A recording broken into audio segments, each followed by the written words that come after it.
I was scrolling online when I came across a man on the street interview. What would you say to yourself from 5 years ago? In the video, I saw Claire with her young new boyfriend. Her voice was calm, laced with affection. I'd tell the Claire from 5 years ago to meet Harry sooner. The guy next to her grinned smugly and chimed in. Me too.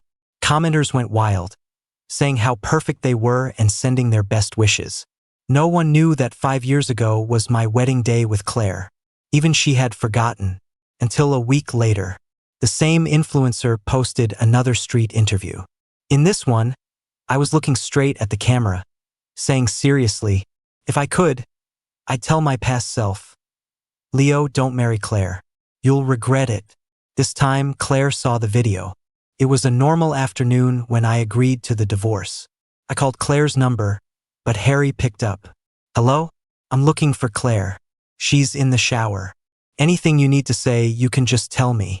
His voice had the same flippant, fearless tone as always, with an undercurrent of possessiveness and pride. The old me would have been consumed with rage, screaming at him to get lost, demanding to speak to Claire. But now, I knew all too well that Harry was the only one who could get a hold of her. I couldn't let him hang up on me like he always did, leaving me to spiral like a madman. She mentioned wanting a divorce, right? I agree. I delivered my message calmly. There was a second of silence on the other end. Then Harry asked again, his voice full of disbelief. You agree to a divorce? Yeah. The moment I said it, I heard a rustling sound. The phone must have been passed to Claire. Her cool, detached voice came through the line. It's me. I know. Hearing her voice, I felt a wave of disorientation. After all, since she moved out of our house 6 months ago to be with Harry, we hadn't spoken at all. The last thing she'd said to me was, Leo, let's get a divorce. If you don't agree, I'll move out and then I'll file for it. Now, half a year later, I was giving in. Harry said, you want to divorce me? Claire asked when I didn't speak. She must have been frowning, her tone tinged with confusion. I couldn't understand what she was confused about. Wasn't she the one who brought it up? But I didn't have the energy to argue with her about who said it first. I just grunted in agreement. If you have time, let's meet up and sign the papers. Then I hung up. It was the first time I had ever hung up on her since I found out she was cheating. Before, it was always me, bombarding her with calls and texts. I had cursed her with the most vicious words I could think of and begged her in the hoarsest voice. But every time, Claire would say impatiently, can you stop acting like a lunatic? Talk to me when you've calmed down. Then she would hang up without a second thought, ignoring my frantic calls and messages. I wanted to be calm, but whenever I thought about our years together ending like this, I lost control. I wanted to demand why she had betrayed me. I wanted to beg her to come back, promising I would forgive her. But all my resentment and waiting were for nothing. Claire never changed, and I gradually became insecure and paranoid. Exactly what she'd called me. A lunatic. I drifted through a long period in a daze, trapped in this agonizing relationship. Until 3 days ago, I saw a street interview video by an influencer called Time Capsule. The question he asked was, what would you say to yourself from 5 years ago? Someone said to study harder. Someone said they wished they'd spent more time with their family. Another said their future self from 7 years later was awesome and had lived up to their expectations. And in this series of answers, I saw Claire and her young boyfriend, Harry. That's how I knew it wasn't staged. Given Claire's status now, even a list writers had to book appointments to see her. This influencer really did seem to be grabbing people at random, and he just happened to grab Claire. At the beginning of the clip, Claire seemed annoyed by the interview. It was Harry, standing next to her, who looked excited and intrigued. This is cool, Claire. Let's do it, he said, tugging on her arm, his voice pleading. Claire looked resigned but gave in indulgently. The influencer gave a quick intro and then asked his standard question. Harry paused to think. Seeing him struggle, Claire jumped in to answer for him first. If I could, I'd want the Claire from 5 years ago to have met Harry sooner. She had her arm linked with his as she said it. Her voice was cool, but it was easy to hear the affection she had for the boy. Harry shot her a surprised look, then added with a smug grin, "Me too." By the time I saw the video, it already had tens of thousands of likes. The comments were full of people gushing. "Damn, they're both gorgeous. I totally ship it. Oh my god. They're like actual soulmates. It's so perfect. There's hope for the rest of us. So sweet. I hope you two last forever." I stared at the video, stunned. Did Claire love Harry that much? Had she forgotten? 5 years ago, we had just gotten married. That was when our relationship was at its best. Even though we were poor, we were incredibly happy. And now, she was on camera saying she wished she had met Harry back then. I thought I would be furious, beside myself with rage, like always. I expected to grab my phone and start blowing up her line with accusations. If she didn't pick up, I'd smash everything in the house and scream until I was hoarse. But strangely, this time I just sat there motionless. The comments that should have stung and provoked me just scrolled past my eyes like lines of code. Then, it felt like something in my mind was pulled loose and unraveled. To my surprise, I realized I felt nothing about Claire's behavior. Obsession can be instantaneous, and so can letting go. And that's what led to my phone call. Claire sent me a message. Against a sea of red exclamation points from my previously blocked messages, her new text stood out in its simple black and white box. "Looks like she unblocked me," I thought with a self-deprecating smirk. Claire told me to come to her office on Monday. Her lawyer would have the agreement ready. Once we both reviewed it, we could sign and wait for the mandatory cooling-off period to pass. On Monday, I went to Claire's company as agreed. Since I didn't have an appointment, the receptionist had to call up to get approval. "Yes, a Mr. Palmer." After hanging up, she told me to go up to the executive floor, where a secretary would meet me. I thanked her and went straight to Claire's floor. A young woman I didn't recognize greeted me. I guess she was a new hire. After all, I hadn't been here in the 6 months since Claire and I separated. "Mr. Palmer, please wait here. Ms. Vance is in a meeting." She didn't know who I was either. She called me Mr. Palmer and led me to a waiting room. I used to go straight to Claire's office to wait. Her meetings always lasted at least an hour. I hate waiting, and she knew it. She used to stock her office with books and movies for me. "You can read or watch a film. If you get tired, just wait for me in the lounge," she would tell me. The last time I came here, all my things in her office had been replaced. The person who could now freely enter her private lounge was someone else. Now, to see her, I had to wait in a generic reception area. But I was in no mood to argue over something so trivial. I waited quietly. I had plenty of time. I didn't expect to wait for 2 hours. Still, no one came to get me. "Excuse me, is Ms. Vance's meeting over yet?" I couldn't help myself. I went to ask the young woman who had shown me in. She hesitated. "Ms. Vance is still in the meeting." I frowned, about to say something, when I heard laughter and chatter from down the hall. "Okay, let's go to that new restaurant for lunch." "Sounds good." The voices were unmistakably familiar. I had just heard them on the phone last night. I saw Harry, clutching a folder, walking briskly beside Claire. The handsome young man was beaming, full of life and confidence. Claire had her head tilted slightly, listening to him talk. He must have said something funny, because the smile on her lips deepened. The young assistant saw me walking toward them and didn't have time to stop me. "Claire." Hearing my voice, they both turned to look. I clearly saw a flash of surprise and astonishment on Claire's face. I asked her if her meeting was over.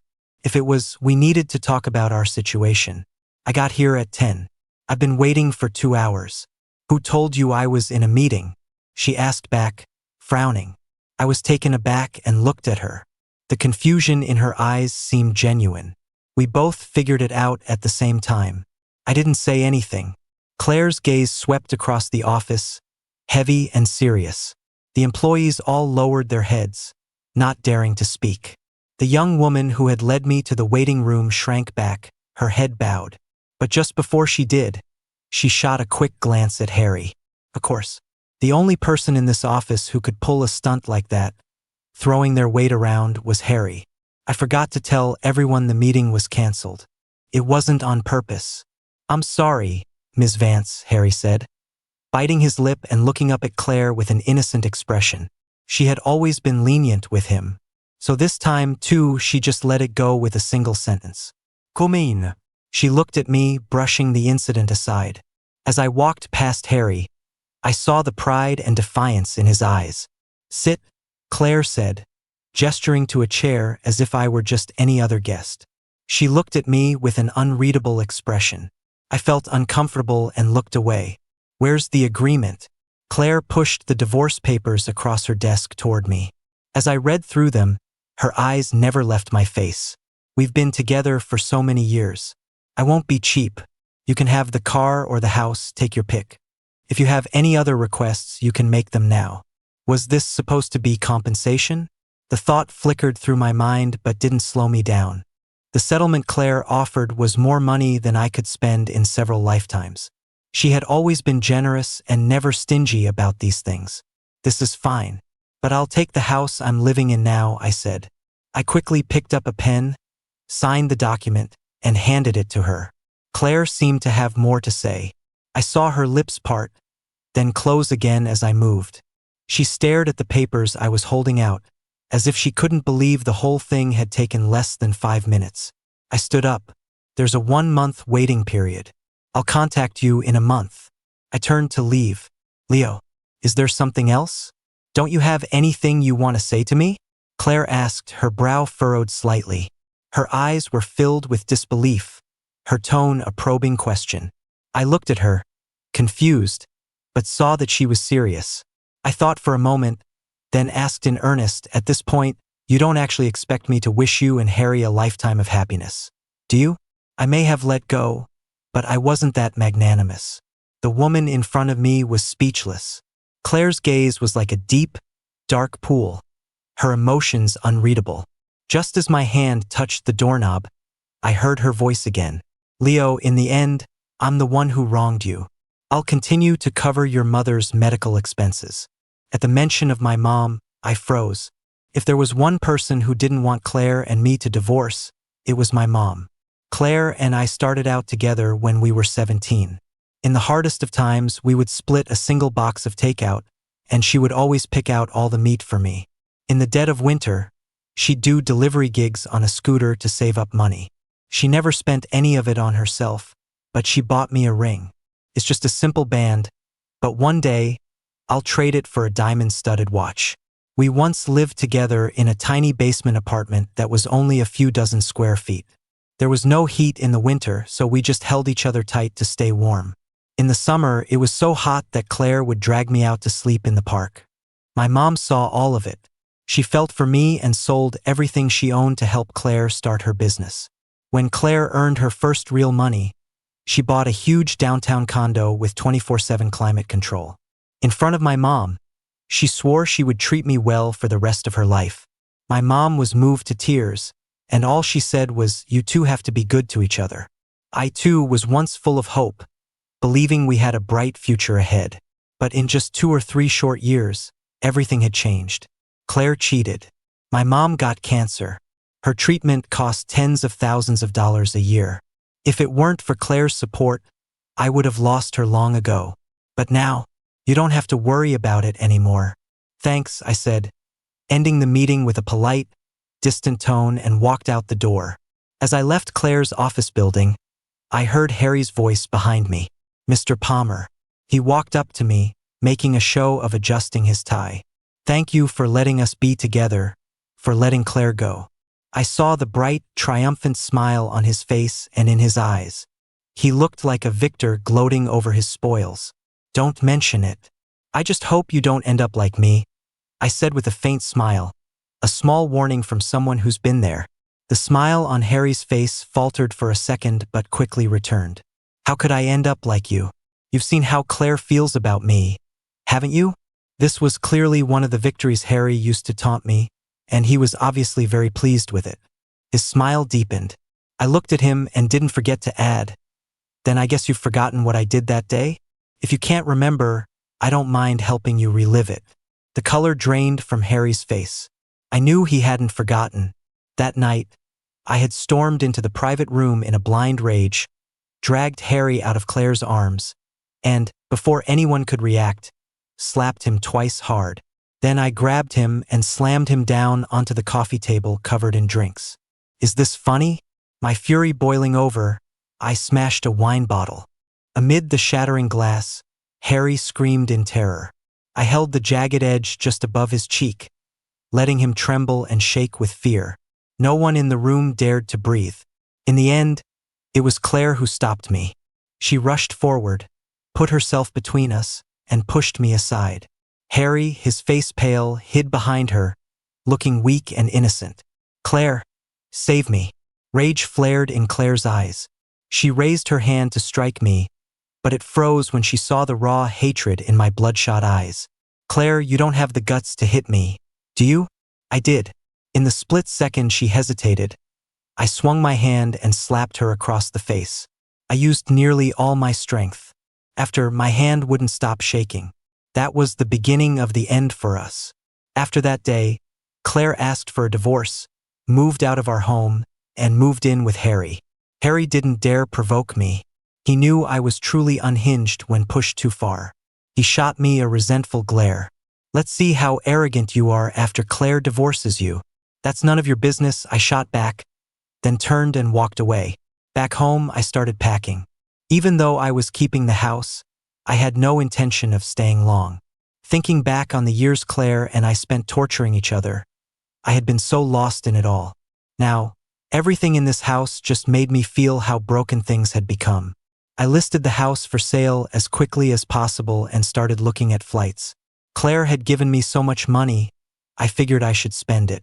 I decided to travel for a while and come back when it was time to finalize the divorce. The day before I left, I received a new message. Hi Mr. Palmer, this is the creator from Time Capsule. Your interview clip is scheduled to go live this Sunday at 7 p.m. I just wanted to confirm one last time. Are you sure you're okay with this? I wasn't surprised to see the message. You might not believe this, but the day after I saw the video of Claire and Harry, I was wandering aimlessly down the street when I, too, was stopped for a random interview. Same influencer, same question. At the time, I thought it was hilarious. A strange, unbelievable twist of fate. I didn't refuse the interview. In fact, as I gave my answer, I couldn't help but wonder. If Claire saw this video, how would she react? No problem, post it whenever, I replied. At the same time, I packed my last bag and walked out, free. After 6 months of separation, it was the first time Claire had received a call from Leo. She assumed he was calling to harass and curse at her again. But to her surprise, Leo had abandoned his usual belligerent behavior. His tone was remarkably calm. Claire, I agree to the divorce, he told her. Claire frowned instinctively, her first thought being, what divorce? Seeing her confusion, Harry, who was beside her, whispered a reminder. Only then did Claire remember what she had said to Leo when she moved out 6 months ago. Are you sure? Yeah. If you have time, let's meet up and sign the papers. Leo hung up right after he said it. Her doubts deepened, but before she could figure it out, Harry wrapped his arms around her neck. Did your husband just say he agreed to a divorce? Is that true? That's great. Now no one will be bothering you anymore. Harry was even happier than she was, excitedly leaning into her. Before, the passionate young man would have easily aroused her. But now, Claire couldn't feel any joy. She had never actually wanted to divorce Leo. She had just said it to scare him. Why had he suddenly given in? Claire couldn't figure it out. But then a thought occurred to her. Could this be another one of Leo's schemes? He was like that. He'd say anything to trick her into coming back. Once, he even sent her a message saying his mother was critically ill. She had ignored it. The boy who cried wolf doesn't get a third chance. Convinced Leo was trying to trick her, Claire decided to play along. Besides, she hadn't seen him in 6 months. Since he had called, she could use this as an excuse to go see him. Claire had her lawyer draw up the divorce papers and texted Leo to come to her office on Monday to sign. One small thing happened during this. When she went to message him, she realized she had blocked him. Their chat history was stuck in a conversation from months ago. Leo had caught her with Harry, and she couldn't even remember what they were doing. All she remembered was Leo going berserk, screaming and shouting at home. She couldn't take it anymore and moved out. But Leo hadn't given up, harassing her daily with texts and long, rambling messages. He was acting like a total psycho. One day he messaged her again. She got halfway through his sentence before blocking him out of sheer annoyance. After unblocking him, Claire was worried he would start his old antics again. But this time he just replied with a simple okay. Strange. Had he really changed? With Leo acting this way twice in a row, Claire found it incredible, but also a little poignant. Sigh. If only Leo could always be this quiet and calm, not yelling and fighting. She and Leo had been through thick and thin together. They had built everything they had from scratch. Their bond was naturally extraordinary. But Leo was just too selfish, too possessive. Ever since their business took off, it was like he was possessed, forbidding any other man from getting near her. Was that even possible? She was a prominent female entrepreneur now. Business dinners and schmoozing were unavoidable. At first, she did reject those other men. But over time, she realized they were all the same. She was just seeking a little breathing room in a suffocating relationship. And she was better than most of them. She only found one. And that was Harry. It was Leo who wouldn't let go, who pushed her further and further away, ultimately forcing her to bring up divorce. If Leo had just turned a blind eye, they never would have reached this point. That's what Claire thought to herself. After all, she and Leo had more than a decade of history. Back then, they would share a single container of takeout. He'd lie and say he wasn't hungry just so she could have a little more. The basement in the summer was like a sweltering oven, so hot you couldn't sleep. Leo fanned her all night long. Later, he secretly sold the simple ring she bought him to buy a small electric fan. She and Leo had so many sweet, shared memories. Claire couldn't bear to throw them away, and she was sure Leo couldn't let go of them either. Therefore, she was certain. This request to meet about a divorce was just another one of his tactics. How could he possibly be willing to divorce her? Claire didn't believe it. It wasn't until she saw Leo on Monday that she realized he was serious about agreeing to the divorce. When Leo called her name, she turned and her first thought was, "It's only been 6 months. How did he get so thin?" Leo's face, which used to be a little rounded, now had a sharp, defined jawline. The collarbones visible at his neck made him look frail. Hasn't he been eating properly? Claire frowned with worry, a pang of heartache rising involuntarily. But before she could ask, Leo said he had been waiting 2 hours for her meeting to end. She hadn't been in a meeting, but she knew who would have told him that. Her first thought wasn't to blame Harry, but to get a good look at Leo. She hadn't seen him in 6 months. Even though he had been difficult, relentlessly wearing down their relationship, Claire still found that he was the one she loved most. This love was different from her love for Harry. Her feelings for Harry were based on his youth, his body, the rush of hormones. But with Leo, it was a love and ache that came from the depths of her soul. We've been together for so many years. I won't be cheap. You can have the car or the house, take your pick. If you have any other requests, you can make them now. While Leo was looking over the agreement, Claire's eyes were fixed on him. She needed to really see him. She used the excuse of offering to meet other requests, secretly hoping his only other request would be to not get divorced. But to her surprise, Leo only asked for the house they used to live in. The entire process was over in less than 5 minutes. Impossible. How could he really be divorcing me? Without any other moves, without any other drama. He must have something else to say to her. Claire stared at him. But until the moment he left, he didn't have a single extra word for her. Was this it for them? Were they really over? Claire couldn't believe it. She held onto the signed divorce agreement, not giving it to the lawyer. That night, Harry prepared a candlelight dinner to celebrate. She looked at his smiling face and just felt irritated and cold. "Claire, so when are we getting married?" Harry asked, resting his chin on his hands with a grin. Before she could answer, he was already lost in daydreams about their wedding. "I'll wear the most handsome suit, and the church has to be filled with flowers." She looked at Harry's sparkling eyes in the candlelight, but all she could think about was her wedding to Leo. Back then, they were just starting out, so poor and struggling. After Leo sold the ring, he didn't have a single nice thing to his name. They spent a few dollars to get their marriage license. That night, they excitedly bought 2 beers and sat by the river, singing and drinking. She thought to herself then, when I get rich, I'm going to give Leo a huge, lavish wedding. But they never got around to it, only managing a quick photo shoot for some wedding pictures.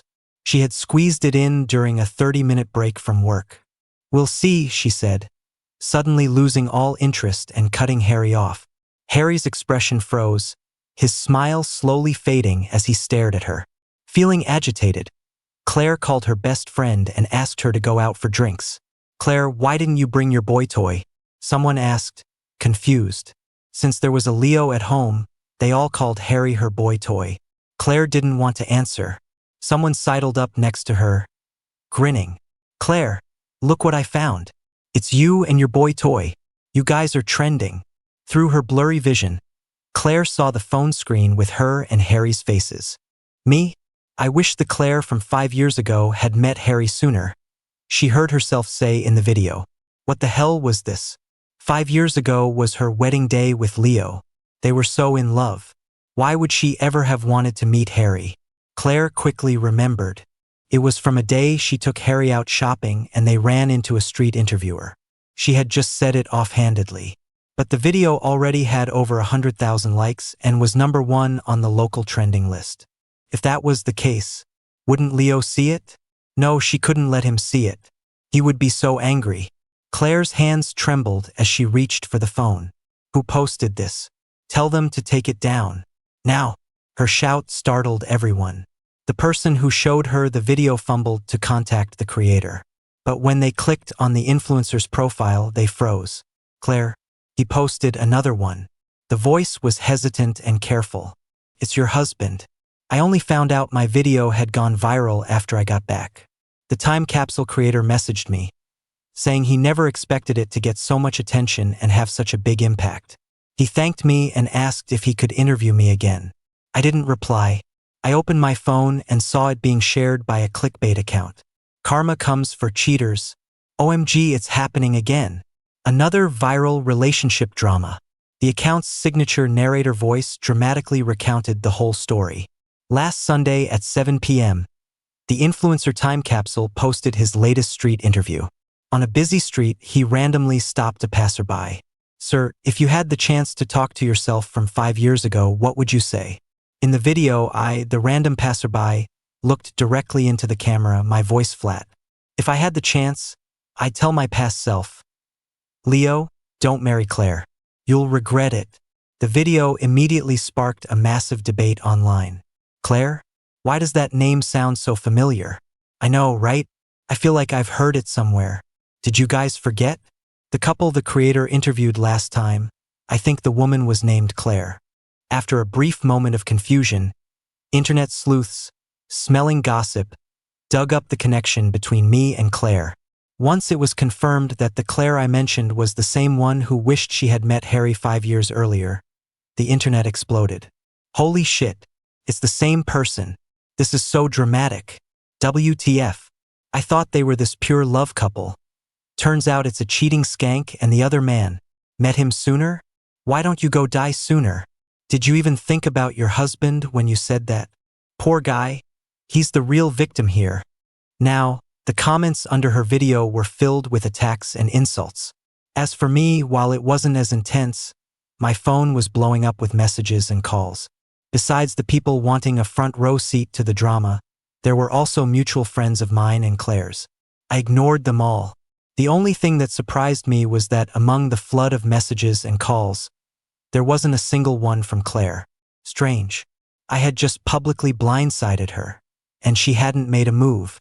I found it unbelievable, until I got a call from my real estate agent. "Mr. Palmer, we've run into a problem with the sale of your house. Could you come back and handle it?" Confused, I booked a flight back. As soon as I got out of the car, I saw the agent who had called me. He looked like he'd seen a savior. "Mr. Palmer, you're finally back. It's your wife. She heard you were selling the house and is refusing to let it happen." The agent quickly filled me in. I had to laugh. So that's why Claire had been so quiet. She was waiting for me here. "I'll handle it. After sending the agent away, I called Claire. She didn't answer, so I went straight to her company.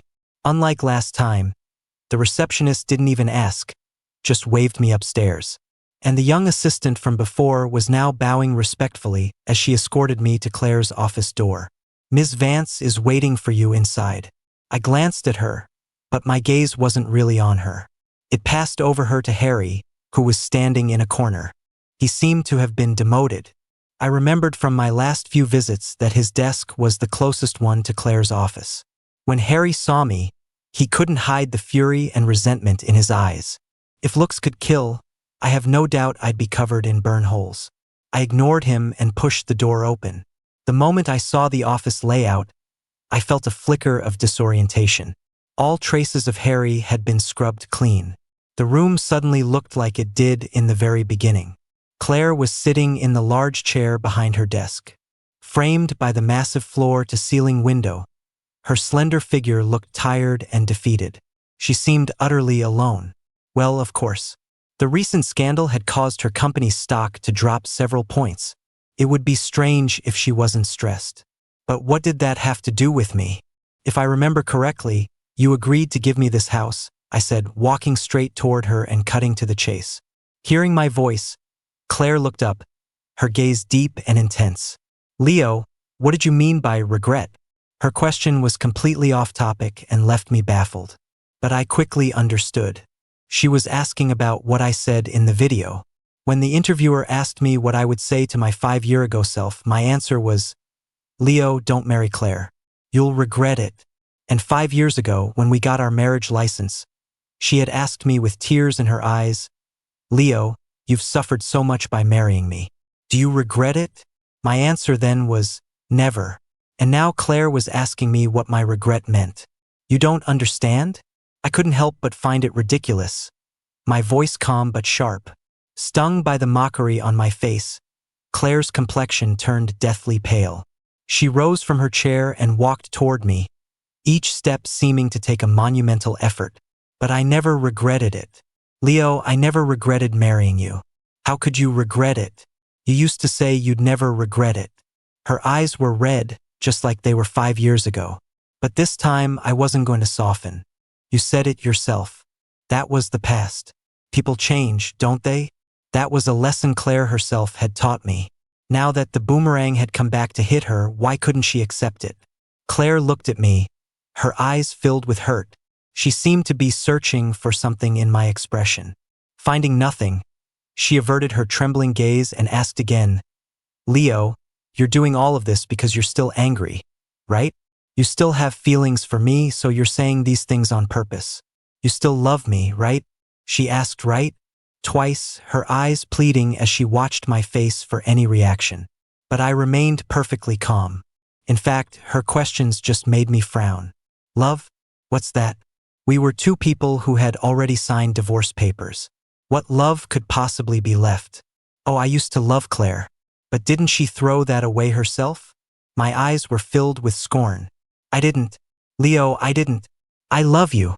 Saying I wanted a divorce was just something I said in anger. "I never wanted to divorce you," Claire argued loudly.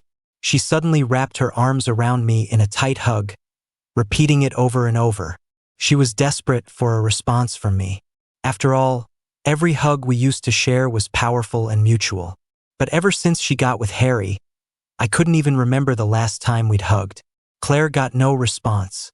She let go, only to see my cold, indifferent expression. Panic set in. Her hands, gripping my shoulders, were trembling and slick with sweat. "Leo, you can't divorce me.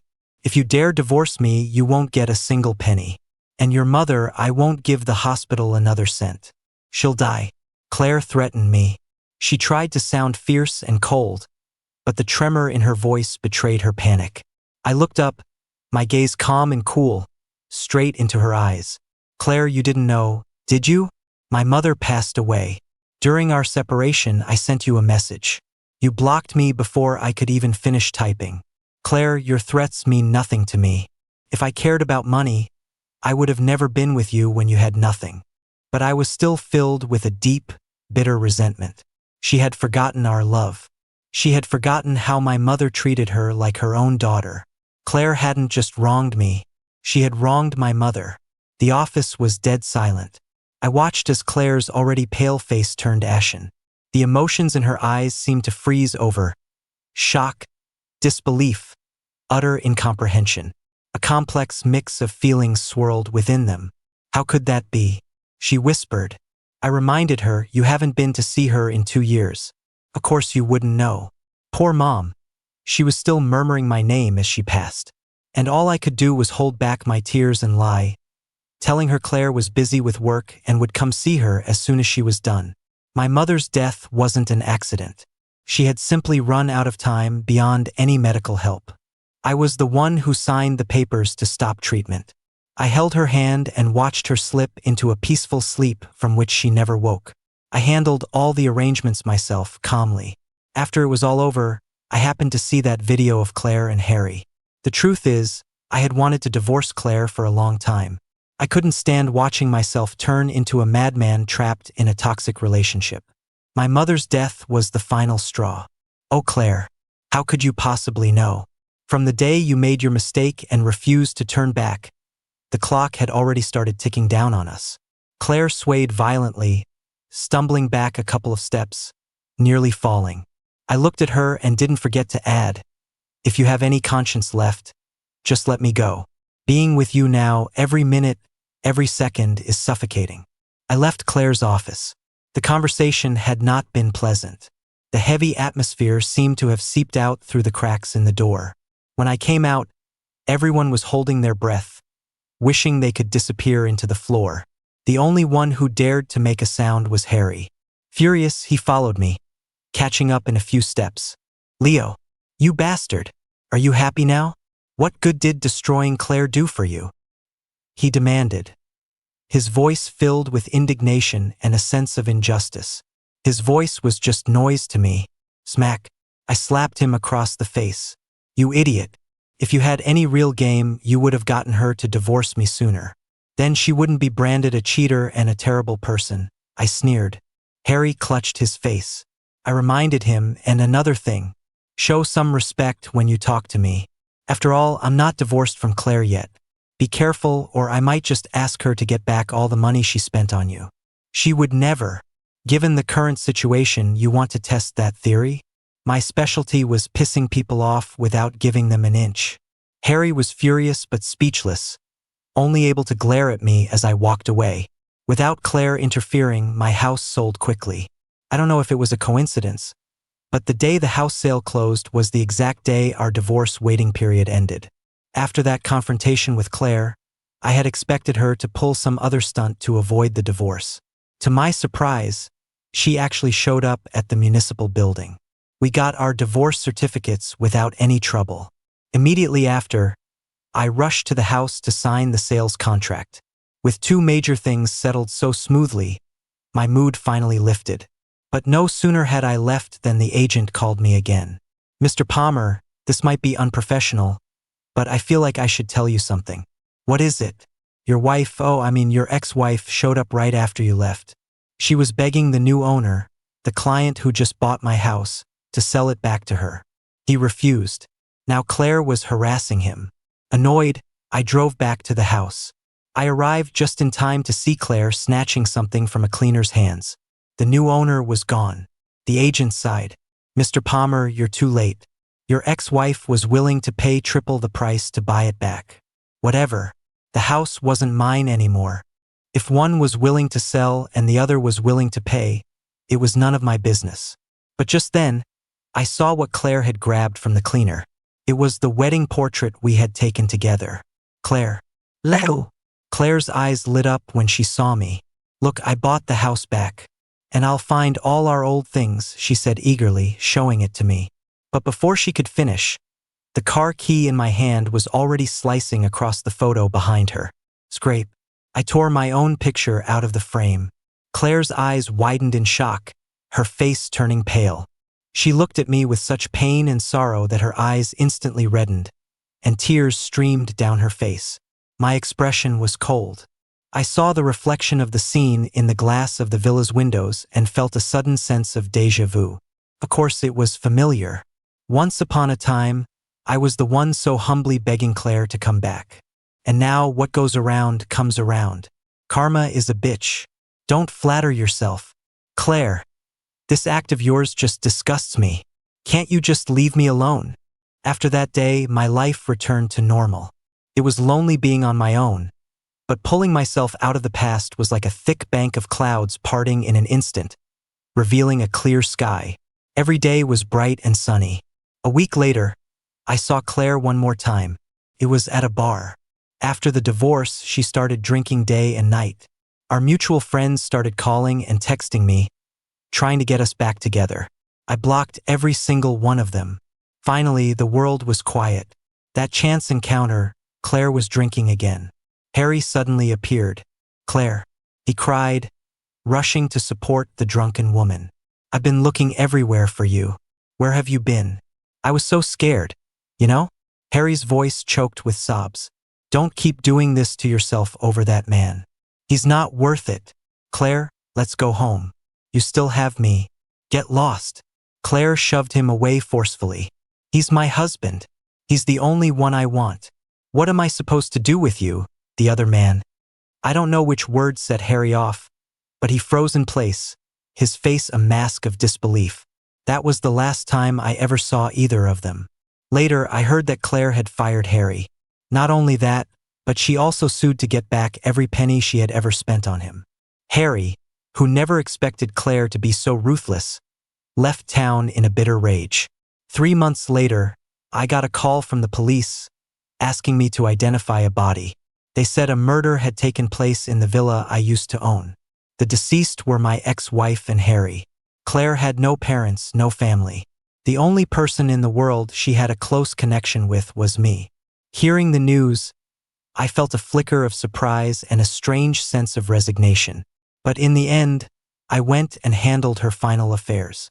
Afterward, I scattered her ashes into the mountains and the sea, leaving no trace behind.